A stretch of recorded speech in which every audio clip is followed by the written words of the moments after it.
All right, welcome to Halitics on Tuesday. I'm Hal Ginsberg. So glad to talk to you again. Yes, if you were right there at noon, you did hear me, see me for a bit. I had to drop that stream because of some tech issues. Every now and then they crop up. I always feel like I've got a handle on them. Sometimes Microsoft does all sorts of manner of things. And I feel like I hit a button one day and it does exactly what I expect it to do. And then the next day it does something else. Maybe it's due to updates or who knows, could be operator error. That's probably more likely, but certainly the software can be a problem. I am going to talk today, though I don't want to spend a lot of time on whining about my mistakes or how they cause issues. Let's focus on policy, on issues, which is what I told Arlen yesterday, I think matters, not even questions, well, is the president too old? And what about Trump? He's making all these verbal gaffes. You know, those things matter, of course. But ultimately, what really matters is the policies that the president pursues. That's how our lives are most impacted. And of course, if you have a doddering, demented old person, you know, in the White House, that's not great. But when you compare most general election candidates, there are a lot of issues, substantive, that matter more. And even if, yes, we elect a Trump or well, it's going to probably be a Trump or a Biden. I hope it's Jill Stein. I support Jill Stein. I want you to vote for Jill Stein. But whether it's a Trump or a Biden, some of their policies, probably they're pretty much pro-corporatist, but they have different, somewhat different ways of expressing that through policies. Either one of them, if they go demented, if they go, you know, lose their minds and they're not able to serve as president, they have aides, they have advisors who are going to pursue pretty similar policies. I don't think there's going to be a big difference between, say, a President Kamala and a President Joe Biden. I think they're going to be pretty similar in most areas. So if you like what Joe Biden is selling, I don't.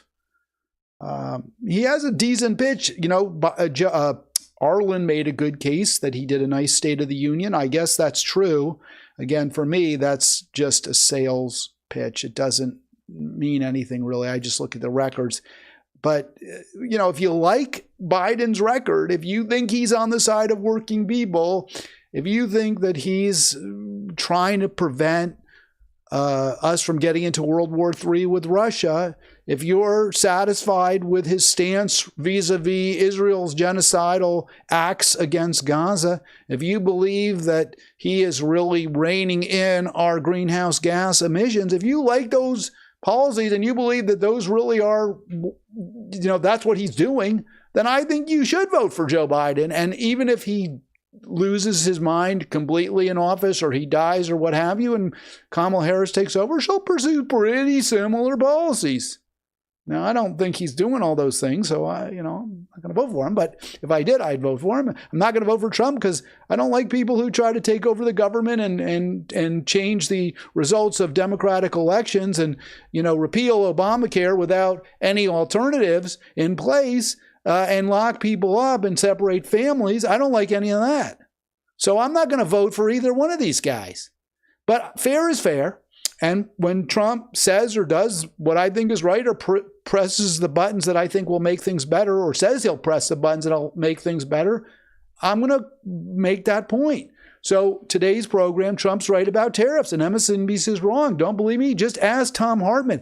And I'm happy to invoke Tom Hartman. I learned a lot from Tom Hartman. I thought one of his, I've read one of his books, which of course Arlen lent to me. I think it's called The Last Hours of Ancient Sunlight or The Last Days of Ancient Sunlight. It's about fossil fuels and why they're so efficient, why there's so much energy in a pretty small package, whether it's like a big coal chunk or a barrel of oil or whatever, you know, form the fossil fuel comes in, it's extraordinarily high in calories, right? I mean, you get in a small mass, right? I mean, a gallon of gas doesn't weigh very much. It's much less, for example, a gallon of gas by volume will weigh far less than a gallon of water by volume. And yet that gallon of gas has just got an extraordinary amount of calories in it. It's incredibly powerful and it explodes, right? I mean, It's how you drive your cars, unless you drive an electric vehicle like I do. But otherwise, it's the explosions and that gasoline. So that book really taught me a lot about fossil fuels. And I appreciate that, Tom Hartman. And it helped refine my view that the only real solution, the only ultimate efficient solution, permanent solution to the climate catastrophe, the Holocaust, is to tax fossil fuels, make them ever more expensive because they're so efficient that the individual who uses them, consumes them, is getting an awful lot of bang for the buck. So the way you take away that bang for the buck is you make it a lot more bucks. You got to spend a lot more bucks to get that bang. And you do that with a tax. That's what we should do with imports, right? We get all these products from Asia, from Haiti, where the minimum wage in these countries is often $1 or less an hour. And therefore, our laborers cannot compete. They certainly couldn't live on that here. But we made a decision that Americans should make a little more than $1 an hour. So that means that to the extent that you're a rich, powerful corporation with lots of resources, maybe you're multinational, you have the ability to relocate wherever you like, you're sure as hell not going to pay workers, effective wages of $20, $25, $30 an hour when you include benefits and everything else, when you can be paying workers $1 an hour, $1.50 an hour, even though you have to ship the goods, you have to send them across the ocean in a diesel container ship or fly them across continents in a plane. It's still cheaper because the labor costs are so much cheaper. And there's other benefits as well for the corporation, of course, work costs. So we got to do something about that. And Trump is 100% right when he says the way to address this problem is with tariffs. I bring up Hartman because Hartman gets it. He gets it. He's a Trump hater, but he gets that we need tariffs. We'll see if he has the courage of his convictions and is willing to come clean and say, no, even though I really dislike a lot about Trump, he's got a point on tariffs. We'll see about that later in the program. But let's hear from the horse first. Here's Trump. You also talked about proposing a 10% tariff, if you will. And I wanted to ask you about that because the Center-Right American Action Forum, which is a think tank, said that they thought the plan would, quote, distort global trade, discourage economic activity, and have broad negative consequences for the U.S. economy.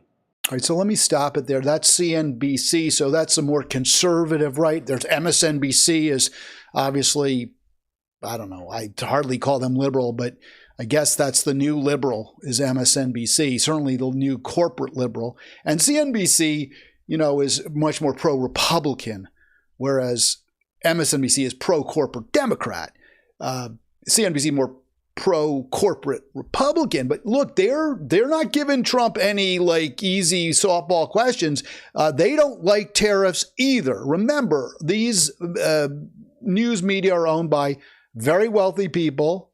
They profit from the advertising and the those sort of infomercials that the fossil fuel industry will put up there, their little ads or campaigns, America runs on gas or whatever they have, or, look, we got to keep Pfizer making billions so that they'll develop new strains of Viagra. I mean, that's what these cable news networks run on and profit from, and their owners make literally, hundreds of millions, if not billions of dollars. So CNBC doesn't like tariffs. Tariffs reduce corporate profits. Tariffs give leverage to American labor. And that's not something that any of the, media behemoths will like. So they're giving Trump a hard time, even if, they're ostensibly Republican leaning. Well, they're wrong. It would distort international trade. It would bring it back to the United States. We have companies. If you look at India, you look at China, you look at so many different countries, they're smart, much smarter than our country. We were getting ready to do this. and I just want to stop that. I mean, the bombast, the over the top language is very off-putting, right? It's not something that you enjoy hearing from anybody, and especially not from Trump. But he's right. I wouldn't say it was stupid necessarily policy of Bill Clinton, of H.W. Bush, of Obama. It wasn't necessarily, they weren't necessarily stupid when they opened up our borders to an influx of, a gush of cheap imported crap from Asia and from everywhere else. And it's not crap anymore. I mean, good high quality goods are manufactured there. But it wasn't stupid of those individuals. They benefited handsomely. They got enormous amounts of corporate largesse when they ran for election and re-election. They got great, cushy, not even jobs. I mean, the Clinton Global Initiative, Bill Clinton's worth over $100 million. He got tremendous amount of corporate givebacks after he left office, and he had done so much for the multinational corporations. Likewise, the Obamas, right? I mean, remember, as soon as he left office, he goes give speeches to the Carlyle Group for hundreds of thousands of dollars. So obviously, it wasn't stupid of the powerful to embrace free trade, to give American jobs to Asia and to the global South, and to keep, to force down wages for jobs still in this country. That wasn't stupid for the leadership, but it was very, very bad for our country.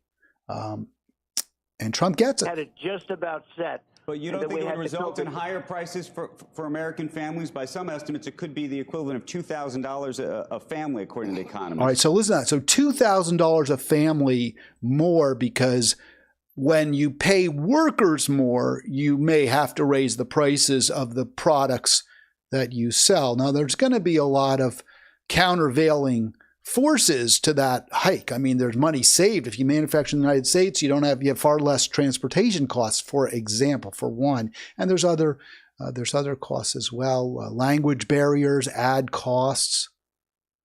Complying with foreign laws may add costs. So they often reduce them because there's fewer environmental regulations, for example. Oftentimes what corporations do is they just bribe local officials to look the other way, which is cheaper than complying with, say, a regulation that says you can't dump your effluent waste into the nearest lake or river. It's probably cheaper to just pay some backsheesh to the local official charged with enforcing that law. But still, there are costs associated with doing business overseas that may or may not be applicable in the United States. So there would be some cost savings, certainly, to relocate in this country or just to keep manufacturing here. But it's probably true.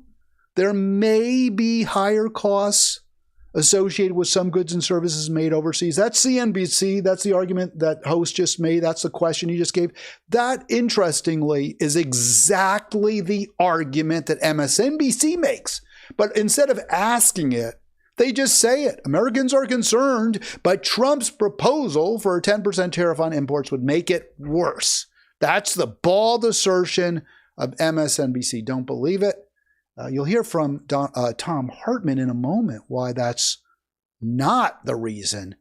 I mean, it's kind of funny because we've got all this inflation now, and we've got all this trade coming in from overseas. So I don't understand that. If the problem that drives high prices is high labor costs in the United States, why are prices going up for goods and services that come from overseas? We got all this competition, right? We got all this cheap labor that we're exploiting, and yet nevertheless prices continue to rise. According to CNBC, $2,000 will be the added average amount that Americans will have to pay if we impose Trump's tariffs. Now, I don't believe that number. I mean, it's just made up. But that said, even if it were true, it's worth it because it would lead to many more American jobs, more benefits for the American worker. And Trump has a very good response too. Now, this isn't direct, right? Trump doesn't get really into the issue of prices as much as why the American family will not be harmed anywhere near to the tune of 2K if we start imposing tariffs. You'd also talked about proposing a 10% tariff. And let me just jump ahead because I missed. I wanted to ask you. So China, you look at so many different countries, they're smart, much smarter than our country.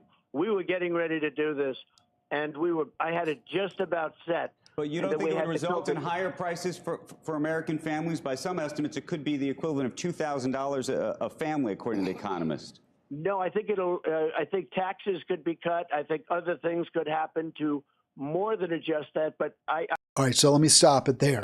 So Trump's answer is, well, taxes will be cut. And he's absolutely right. Or they could be cut. I don't think they will be cut. But he's absolutely right, because what is a tariff? A tariff is a tax. Really, it's a tax on imported goods. So if the government is collecting from Apple, if it's collecting from Samsung, if it's collecting from, the Peruvian blueberry growers who ship those blueberries to the United States, so we buy more Peruvian blueberries and we don't buy blueberries grown in California or Maine in the summer to the same degree.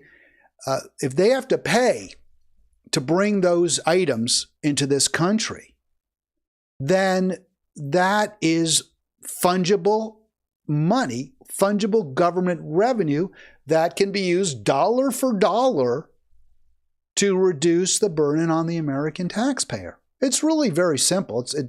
Doesn't take any particular genius to understand. That's how come I can figure it out. Trump's right. Even if it were true that American families would have to pay more, that additional cost at the supermarket, on Amazon, at Walmart, that additional cost would be more than offset by the increased government revenues, because the price of the good will not go up by as much as the tariff will.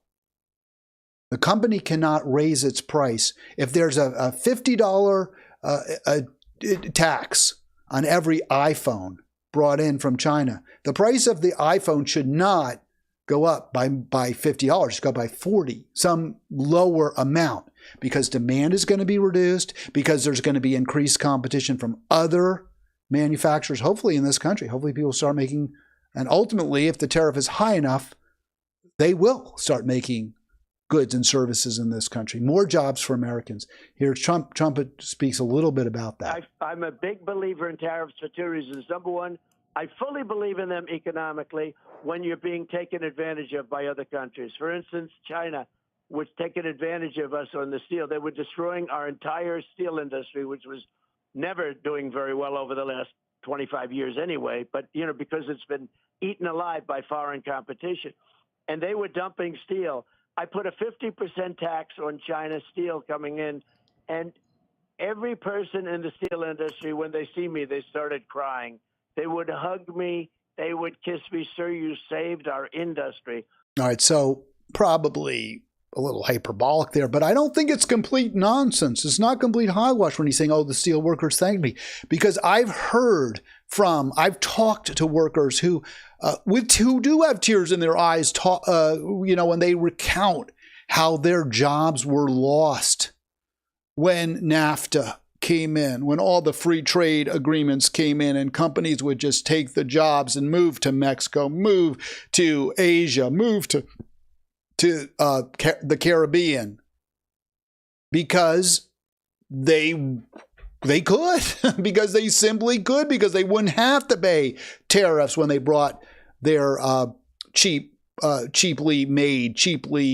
labor made goods into this country. And it absolutely, those policies destroyed so much of our heartland. This is a big reason Trump won in 2016. He talked an awful lot.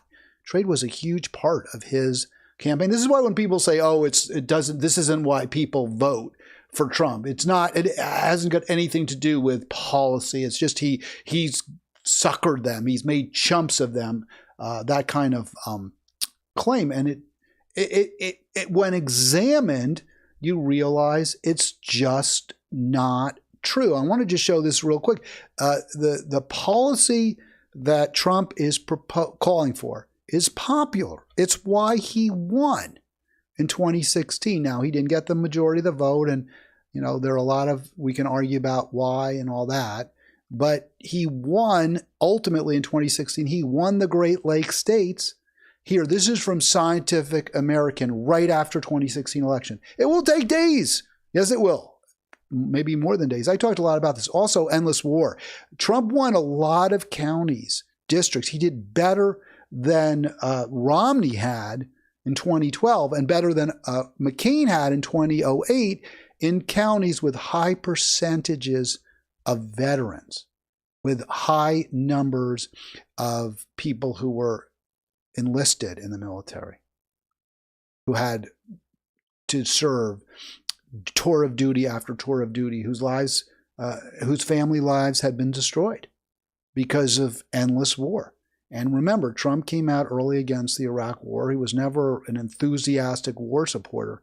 So really, the policies that he promoted, which I think were very good, let's spend less on overseas engagements, entanglements, and let's bring American jobs back with tariffs, were popular. And you can see from that Scientific American article, now they talk about hostility to immigration and free trade policies. I think that's true. And they're very similar because the immigration was viewed as a source. Immigrants were viewed as a competitor correctly for jobs. And but Trump also, from beginning to end of his campaign, he returned time and again to these two cornerstone issues. He also pledged to tear up free trade agreements and bring back manufacturing jobs. So that's why he won in 2016. I don't think he's going to win again in 2024, but if he does, it's going to be because of those issues. Because when you make foreign manufactured goods more expensive relatively to goods made in this country, when you make the labor cost benefit that a corporation has, when you reduce it, you make manufacturing in this country more appealing. Just that simple. All right, let's get to Hartman. Now, Tom Hartman, I think it might be hard to find someone, maybe Arlen, who has been as consistently negative towards Trump. I mean, Hartman really can't stand Trump by any means. And if you remember, Arlen and I had a debate over who was the worst president ever. And Arlen took the position, this was a while, I think it was a good video, good show, good live stream. You should watch it if you haven't seen it. But Arlen took the position that Trump is the worst president of all time. And I I brought up three others I thought were certainly worse, that not just in the discussion, but just demonstrably worse. Tom Hartman has the debate with himself, or wants to involve his viewers. But this is just to tell you, this is how much contempt Tom Hartman has for Donald Trump. America. Who was the worst president? Trump, Trump's hatred, his racism, his xenophobia, his damage to international relations, his pulling us out of the climate talks, or George W. Bush with torture, extrajudicial murder, passing the Patriot Act, spying on Americans. Remember Ed Snowden, revealed all that stuff to us. Who gets your vote as worst president? So I will give Hartman credit for that video. Because even though I think it's obvious that the specific things that George W. Bush did were far more harmful to our country than what Donald Trump did, the general media zeitgeist, I believe he did that video around 2021. I should have the date for you. I don't apologize. The general media zeitgeist has been Trump's the worst president ever, right? I mean, this is like, any newspaper. And they don't talk about the specific harms, right? Like in terms of how many people were killed. Because I look at what's the kill number, right? How many jobs were lost when they were president? That's the kind of question when I try to decide who's the worst president. Did they enslave people? Right? Like you could make I would make the argument, well, I wouldn't say Barack Obama's the worst president. I would not put him that far down the list. But a demerit would be When he was president, Hillary Clinton took control of the Libya policy. She turned Libya into a terrorist training center and a slave trading zone. Hillary Clinton, when Barack Obama was president, led a charge to keep the minimum wage in Haiti below 30 cents an hour. Basically, slave labor, right? 30 cents, 29 cents a labor an hour. You can see all black women working in these sweatshops in Haiti, where they're getting paid 29, 30, maybe 31 cents an hour, depending on the exchange rate. And Hillary Clinton doing the behest of Haynes and Levi Strauss, because their profits weren't enough at that point, or they would have lost a little money if they had to pay their workers 60 cents an hour. So, that's a demerit, right? That's a really bad thing. Trump did some really bad things. He locked up immigrants. He separated them from their families. It's really bad. There's no Abu Ghraib there that I'm aware of. Maybe, but I'm not aware of it. Trump did get us out of Afghanistan. He gets credit for that. He didn't kill 3 million people in Cambodia with a bombing or have a Kent State on his record. But I give, the things you talk about with Trump are his contempt for people, his racism, his this, his that. Okay, those are bad things. But it's not, is it the same as like droning thousands of people, creating many more terrorists, which is what Barack Obama did? I think Trump also did that, by the way. But that's not usually on his list of the worst things he did, which it should be, because it is one of the worst things he did. I give Hartman credit because at least he's willing to say, no, Trump's not necessarily the worst. So he gets a little credit for that. But you can see Hartman clearly hates Trump, very, very critical of Trump. So does that mean, though, can we expect Hartman a little bit of fair play? Hartman makes the same case that Trump, well, China's eating our lunch. This is in 21, just after Joe Biden takes over, right? And he said he's firing a warning across Biden's bow. He's saying, hey, we have got to protect American jobs. You've got to implement a Buy American vision now. Bring back good jobs. So wouldn't that suggest, it would certainly suggest to me that now Hartman might reconsider and say, well, look, I'm not going to support Trump, but I at least give him some credit for his tariffs. And it's not just Buy American. In the past, Hartman has been explicit in his call for tariffs. And I think he was absolutely right. There is nothing more. If you've studied economics at all, and I took a few courses in college. I really liked it. This is pretty simple stuff. Nothing is more efficient at changing demand and supply curves than taxes, than raising the cost of a particular input and thereby reducing the relative cost of a substitute good. Substitutes for imports are domestically manufactured goods. If you want to make demand for domestically manufactured goods, which is American workers, right? Domestic manufacturing, American workers. We want more American workers with jobs. Then you raise the price of goods made overseas. And how do you do that? Nothing is more important. Nothing will work as well. Nothing is as efficient as simply raising the relative price of the competition, the goods made overseas. And that's exactly what Tom Hartman gets. He wrote this book, Bring My Job Home. I think he also wrote a book, The High Cost of Free Trade, or he wrote articles anyway. And in Bring My Job Home, back in Bring My Job Home, published back in 2010 when Obama was president, what does Hartman say very, very, very specifically? He says very specifically, the best way to do this is with tariffs.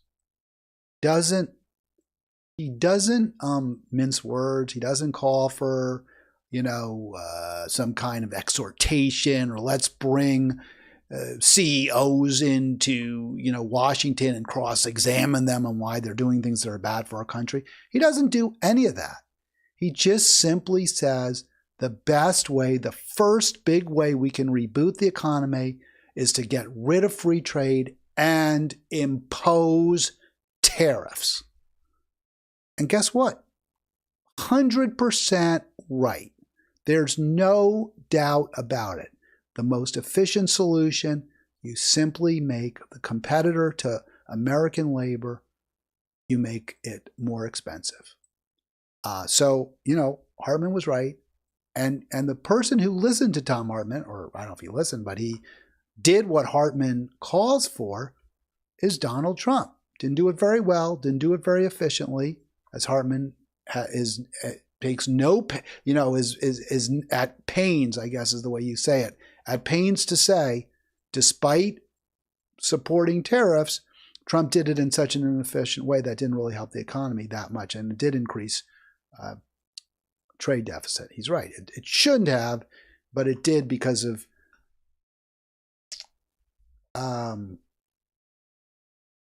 I guess it's hard to say, but I'm going to assume that to a degree the way that the tariffs were imposed, and maybe that they weren't the cause of the increased trade deficit, but it may be that some domestic manufacturing was harmed by increased cost of certain inputs, and that cost jobs in this country. But since we offshore and export so much less than we import, we bring in so much more from overseas. Tariffs, which reduce trade, should absolutely and will absolutely improve the American economy. And as you heard from Trump, the steel workers were extremely pleased. So Hartman says, let's impose tariffs. For some reason, and I think the reason is obvious, he changed his tune just a little bit when Trump had just left office, and you now had a President Biden who was not a tariff guy. Although to Biden's credit, he didn't repeal all of Trump's tariffs, and I think he called for some more impositions of them, but not to the degree Trump is now. But in his Buy American vision, it's not tariffs anymore. Isn't that funny? It's so funny because it was Trump's plan. So presumably now Hartman can't support it. He can't say it. So he talks about other ways, right? Other solutions besides tariffs. And I just thought that was so funny that he can't just say, yeah, we still need tariffs. He says, look, tariffs around the world generally collapse, which is arguably a good thing because it increases general world prosperity. And I'd say it this way. You probably have fewer starving people because you have them working in factories and sweatshops, and they're making just enough to live a subsistence lifestyle because of fewer tariffs, right? We have those sweatshops in Haiti because we don't have the tariffs, or we have far less of them. We have the Vietnamese and Bangladeshi tech factories, and people may be sleeping in the Apple or what's it called? The Chinese company that makes a lot of these goods. They may be sleeping in those factories, but at least they're not starving to death in the countryside, which you had perhaps before tariffs, where you did have before to a greater degree. Of course, there are much better ways to address poverty, deep poverty, systemic poverty, than bankrupting American workers with free trade. And the solution that elites have embraced is to bankrupt American workers with free trade, because American workers are making too much money, because with the unions, they had too much leverage, they had too much ability to capture too large a slice of the pie. And so push has been for free trade. And Hartman can't quite say, well, that's all bad. No, we have a little more general world prosperity.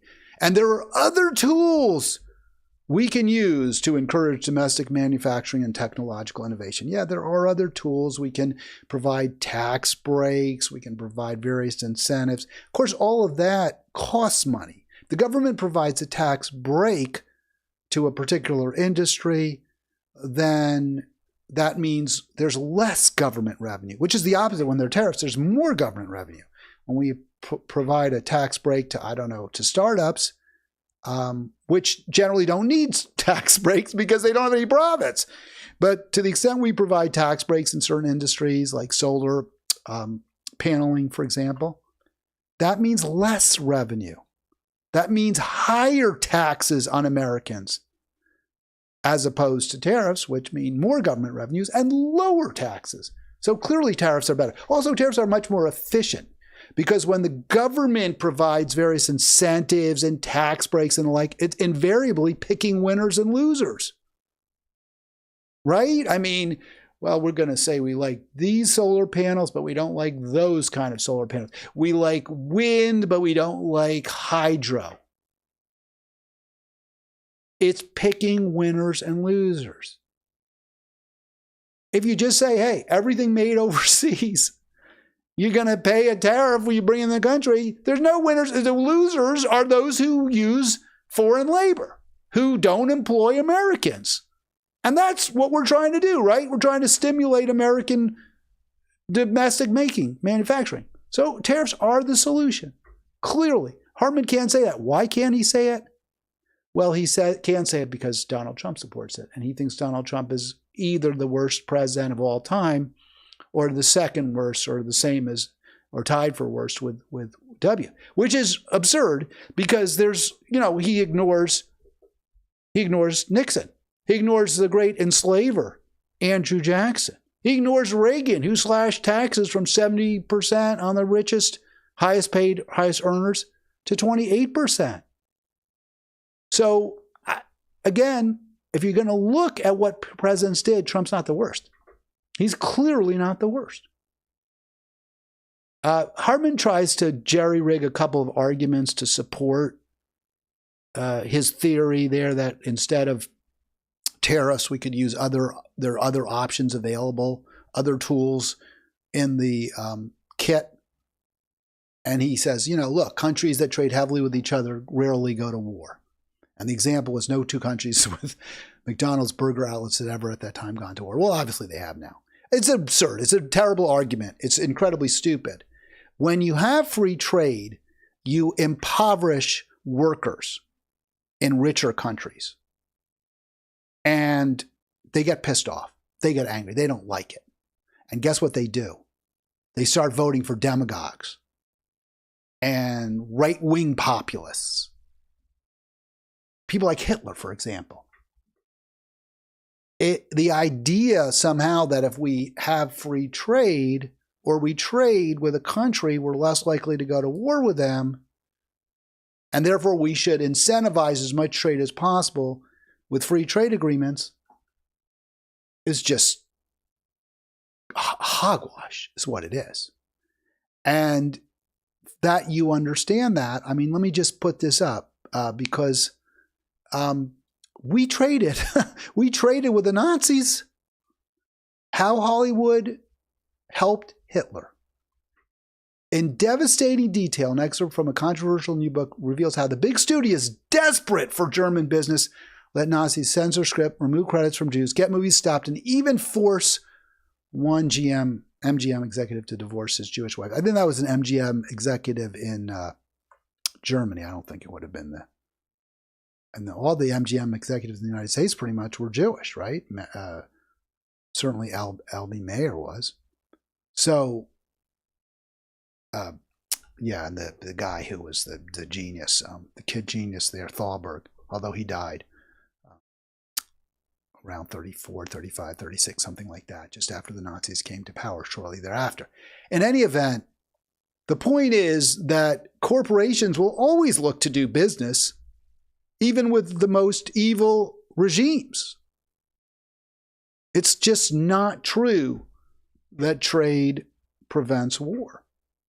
In fact, it often makes it more likely Because when you impoverish workers, when you exploit workers, when you treat workers as disposable, which is exactly what free trade has led to, they're more likely to embrace people who might gin up wars. And in fact, we see it in this country now. Look at all the distractions, the war in Ukraine that we're sponsoring, the proxy war with Russia. A big part of that is to distract us from, the ever worsening plight of the American worker vis-a-vis the capitalist.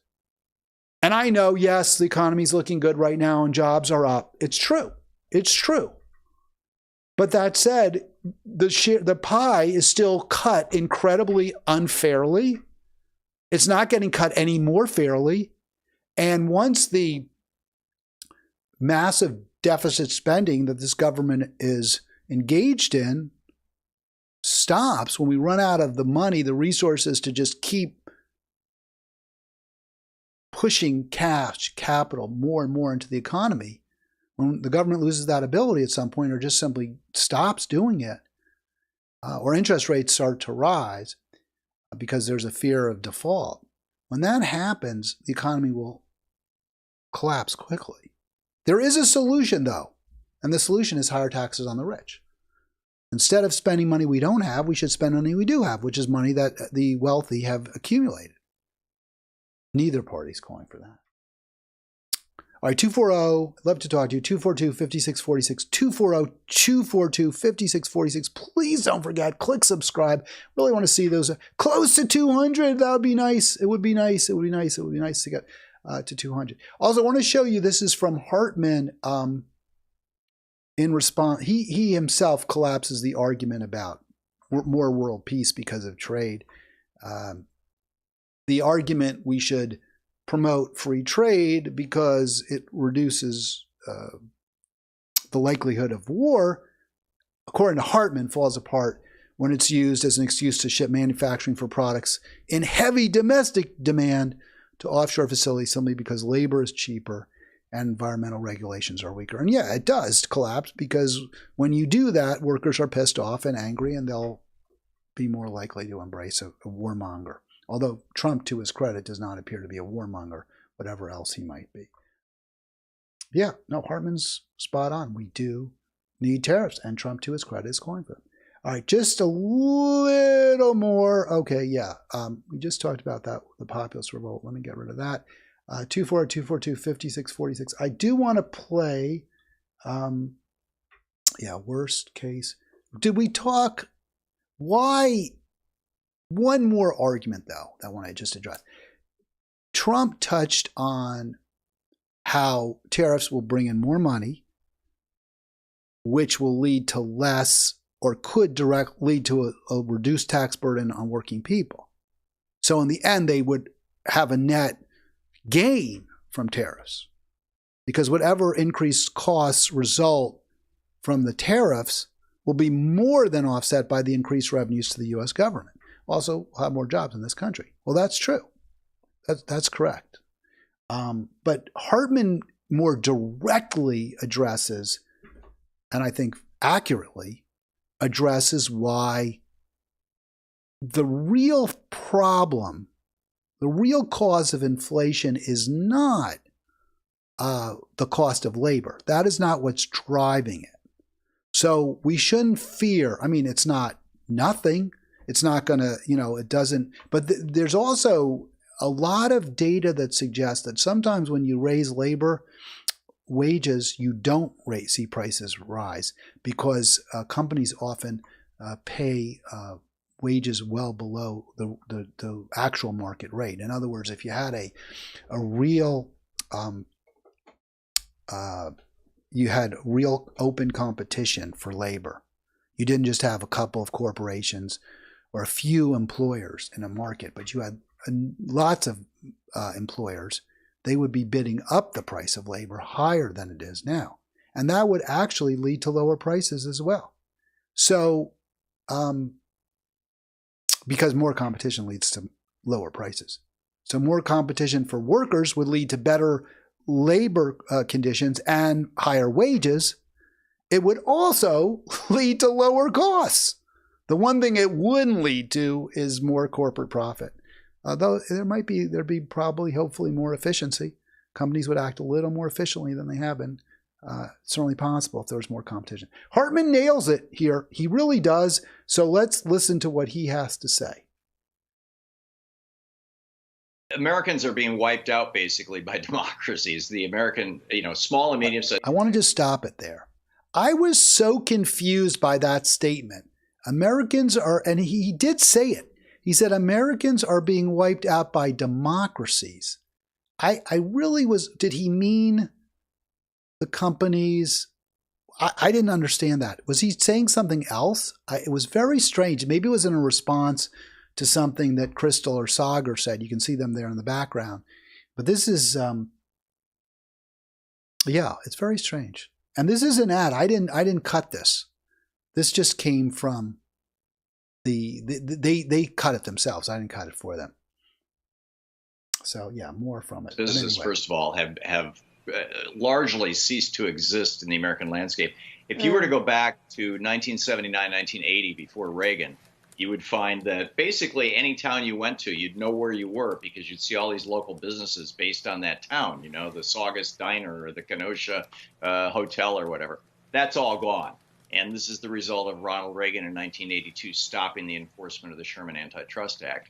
So you've got that. And then you've got the average American family paying about a $5,000 a year, essentially monopoly tax. It's not a tax we pay to the government. We pay it to giant corporations. But we pay more for internet. We pay more for airfare. We pay more for food. We pay more. Pick your sector of the economy. We're getting screwed because of these giant corporations. And now in this era of COVID, we're getting screwed with hospital bills. We pay more than twice as much for hospitalization as any other country in the world. Same with drugs. All right. So Hartman says we're paying $5,000 per family more because of the monopoly tax, right? The monopolies or oligopolies where we shop and that manufacture goods and services, big ag, they all are able to jack prices up well above the level they would be at if you had real competition, if you had lots of different, like you said, if you had lots of different small businesses in every community the way we once did. We didn't have all the consolidation. Prices would be lower. And also wages would be higher because the various businesses would be competing for labor rather than a few businesses keeping prices for labor, wages artificially low. And Hartman pegs that at a $5,000 surcharge on the American family.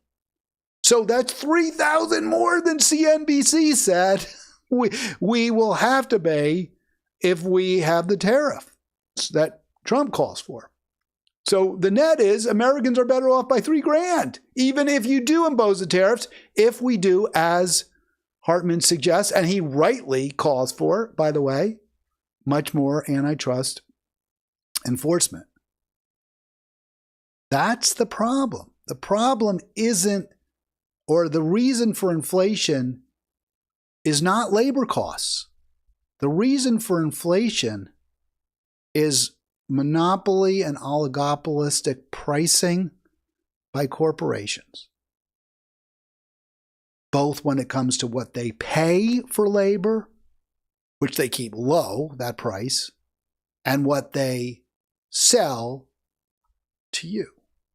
Those prices are kept artificially high.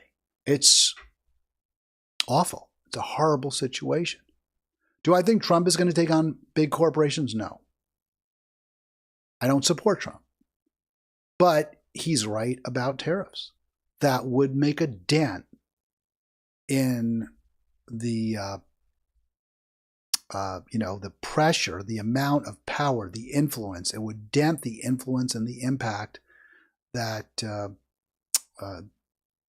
leverage, the bargaining power that corporations have over workers in this country, because they would not be able to simply threaten anytime a worker or a union said we want higher wages. They wouldn't be able to simply say, well, then we're going to move to Asia. were going to move manufacturing to Canada, wherever they could move it to. There's another real plus. It would open up, I think, I hope, and this goes to what Hartman was saying about antitrust. The cost of offshoring, the initial upfront costs are significant. You have to move your CEOs to some other location, or you have to contract with all these corporations overseas. You have to learn how to speak the language. You have to do a lot of things to lay the groundwork for ultimately transitioning to a offshore manufacturing. And only a small number of companies have the wealth and power and influence to do that, because you need a lot of influence. But if you bring jobs back, if you if the price of goods made overseas rises because of the tariff, then smaller businesses, small manufacturers may be able to compete, and we would have more competition in this country, which would lead to lower prices. Americans would have more money in their pocket and quite possibly pay less or no more than they do now for goods and services. That's what tariffs would do. Trump's right. And elites don't like it because they're the ones who benefited from offshoring and outsourcing, while the rest of our country has suffered greatly. All right, that's going to do it for me. A little bit shorter show today. Haven't been getting the calls. I really want to hear from you. I'm very disappointed I haven't been lately. I really love the conversation. That's what this is about for me. Tomorrow, Liz Croydon, our comic. Next week, we'll have Carlos. I hope you have a great afternoon. Again, last time to say it, do click like, please. Whatever else you do, this is more, by the way, more important than clicking like is that you click subscribe. So I'm hoping you will do that.